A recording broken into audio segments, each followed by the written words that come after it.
I think, Okay. I mean, I think we're applying modern standards to what was at the time. It was more like a crush than anything else. So You're right. You're right. For anyone who's ever made that, sort of hack trite joke about Dirty Dancing, I'd like to point out that the age of consent in New York, where certainly that area, the Catskills, back in the 1960s was actually 16. So Jennifer Grey was legal. Colossus is lying in bed and he's thinking about Kitty Pryde and how much he loves her. And God, I hope she's okay, and I'll look after a dragon, and God, I love her so much. And then Professor X pops into his head and goes, Colossus, come quickly. And I come at once. Yes, come at once, that was it. Mark Antonio, you know this sort of thing offhand, but in the X-Men comics that were under Claremont at the time, how did the return from Battleworld play out? Was there any lingering sort of ennui on the part of Colossus, or was it just back to business as usual? It was sort of back to business as usual. I believe the only major reference to it was the fact that Lockheed had been missing. The next big beat is Galactus tries to eat Battleworld. Now this was they were in the middle third of the strip here, and this played out for quite a number of issues. So a lot of stuff happens as this is going along, but they see that Galactus has summoned his world ship somehow, and that he's making preparations to have a big old feed. Right, and we'll get back to that particular beat in a minute. But in the interim, a new Spider-Woman shows up from out of nowhere, and does pretty much nothing. It was just a nice place to introduce a new character, I think. Yeah. I mean, they've already done it on the villain side of things, so why not beef up the hero side of things? Yeah. I mean, with 30 years of hindsight, what were your views on the usage, generally speaking, of the Julia Carpenter version of Spider-Woman? She's never been that well used. She was, she had a quasi decent run in the West Coast Avengers. She lost the Spider-Woman name. She's now Arachne, and I think she was going out with the Shroud, and that's it. Yeah, she was. She did all right in ForceWorks, but we don't talk about that. We do not talk about ForceWorks. Wolverine during a fight, and this is one of the baddest. This is the thing that, in my mind, my first experience of Wolverine was through Secret Wars, and I think this is the thing that solidified what a badass he was he cuts off the Absorber Man's arm. Yes. He cuts it cleanly, despite the fact that Wolverine has 3 claws. There's his arm should have come off, and then 2 other hamburger shaped arm parts should have come off as well. It's my one major gripe.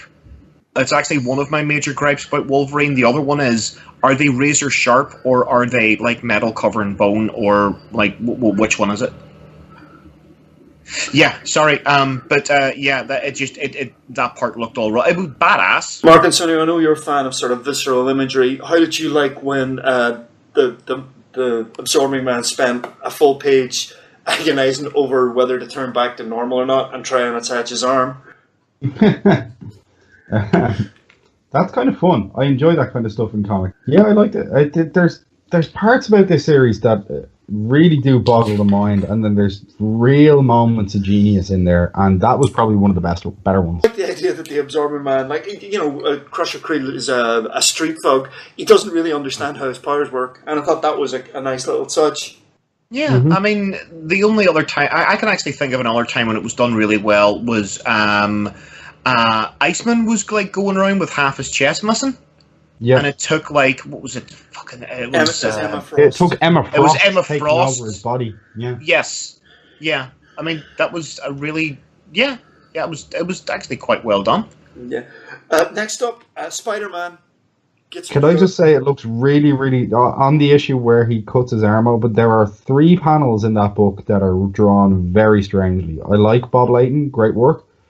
The issue where Galactus is pinpointing the anomaly to begin feeding, that's a really creepy face Galactus is making before he's about to feed. There's a panel a couple of pages before that where it really looks like Thor is about to kiss Captain America. Yes. Holds him thusly by the face. No man holds another man by the face like that unless they're about to mac. I think we've talked about this briefly. The most overreaching and long-running and continuing today thing that happens is Spider-Man accidentally gets a new outfit. The reasoning behind this is actually something quite interesting. I'll go back to my notes here on in Shooter starting it, but 2 years before Secret Wars, Jim Shooter had paid $250 for an unsolicited story idea from a fan in Chicago, in which Spider-Man got a new black high-tech costume, and had been sitting on that. And when Shooter mentioned it to Mattel, they loved it because obviously, if Spider-Man gets a new outfit halfway through the series, they can put out 2 Spider-Man action figures. Yes, They're gonna sell lots. Yeah, I can tell you just from Transformers, kind of bringing it back to Transformers, the most expensive part of making a Transformer is actually making the molds, and if you can just do a recolor, that's why there's so many guys that look like Starscream, but colored differently. Well, what are you talking about? They're all it's seekers. Cheaper. Yeah, it's so all they had to do was just take red and blue Spider-Man and paint him black, and hey ho, you've got a new toy. Well, Mark and Sonu, I'm sure you know from printed books is that the biggest charges in printing a book are the initial setup costs, and after that initial setup cost, once you print that first run, it's almost as cheap to print like 700 as it is to print 500. Absolutely. I can see the appeal of it. What I'm weirdly gleaming from all of this is that, god damn it, this is what started the money-making lust at Marvel, didn't it? Yeah, that really was. Reed Richards and Galactus have tea. They do. They do have tea. It's delightful. The story was called Tea with Galactus. Yes. And it's really interesting because in the middle of sort of an action fantasy epic, you don't expect to read sort of a force of the universe have a deep conversation with an expectant father. But here we stand in the next issue after Reed Richards is talking to Galactus. He goes to Captain America and he tells him, "I'm still not certain that in the cosmic scheme of things what we're doing is right. But what I realize now is just how badly I want to see my baby born, and I want that more than anything, and I'm going to fight for it." Which is really we're giving the wider book a lot of stick here, but there are a few very poignant beats like that one. I did say that in that. Yes, it is a story of its time. Yes, there are moments where it feels like it's poorly written, but there are some real moments of genius in there too. Real moments of genius, and that again is one of them. And it's weird that reading back on it, the really, really good moments really stand out, and the really, really bad moments really stand out. There's even the way for me, something that they were obviously having fun with was the black costume and the different things it could do. That one scene where Spider-Man randomly turns it into shorts and short sleeves for no reason. Little black booties. Very sexy. Very sexy. I like the black booties. Ooh. But there are some moments of levity, and when you're dealing with a tapestry of, 20 or 30 heroes, and you do have to remember that other heroes and other villains came in during it as well. We haven't mentioned the fact that the Lizard randomly showed up at one point. Other heroes and villains do show up during this thing as the necessities call for it. Oh, and people switch sides as well. People do switch sides, and Galactus's eating thing looks like a Dalek. Yes, it does. You're talking about the really good things that stand out. I think from the series as a whole, the best idea, and I think the best realization of a character in the whole thing is when Dr. Doom, takes the Beyonder's power. And yeah, he's a crafty one, that Doom. He is. Like, if you look at the cover of issue 10, that is fucking badass. That is just a badass cover right there. Yeah. You always think of, Doom as unbreakable, and just to see him like that. Additionally, by the way, I have to say that the Doom's new costume that he has in Secret Wars was mandated by Mattel for two reasons. Firstly, they felt that his old costume was too old-fashioned looking, and secondly, if they give him a new costume, they get a new toy. There you go. That's a retool, not a recolor. One of the first acts that the new omnipotent Doom performs is to go inside the Molecules Man's brain and remove the mental blocks that stop him from realizing the full potential of his power. And that, as you said earlier, Mark and Sonia, the most interesting character in the whole thing was the Molecule Man, was the point where they had something really special in their hands, and it just disappeared. It was never meant. Just disappeared until last year. Yeah. Oh God. No, genuinely, there is a real connection between this Secret Wars and the Secret Wars that came out last year. Yeah. And that connection is the Molecule Man, and that connection is Omnipotent Doom.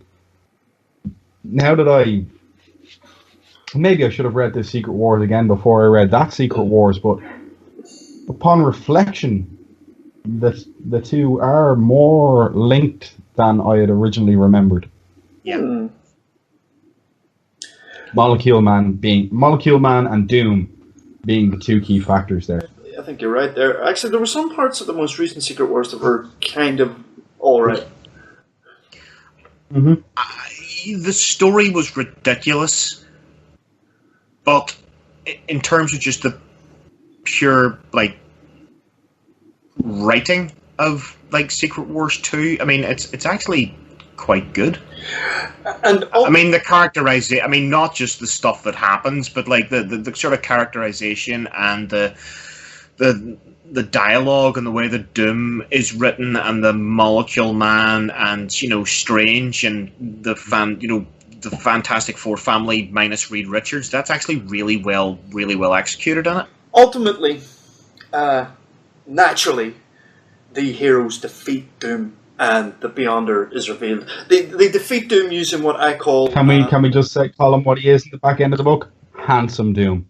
Handsome Doom, which is a giveaway, but they defeat him using the old Jim Starlin, Thanos, John Byrne, Lex Luthor logic. Don't you see? He cannot be good because he made himself handsome.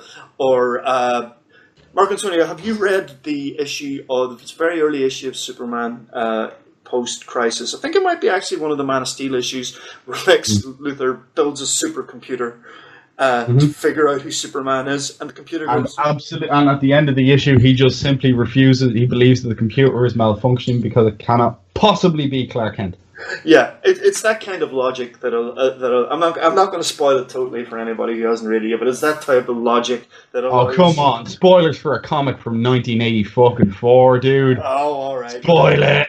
The Beyonder wasn't really defeated. He just wanted to learn from the humans and observed and then engineered Doom's downfall. And eventually, even though all the heroes fucking die, they come back to life. And even though Captain America's shield was broken, it gets fixed because of fucking magic. And even though... Oh yeah, whole J. Michael Straczynski undo ending. Yeah. Even though the heroes defeat the villains, do they get their fucking heart's desire? Do they fuck? No.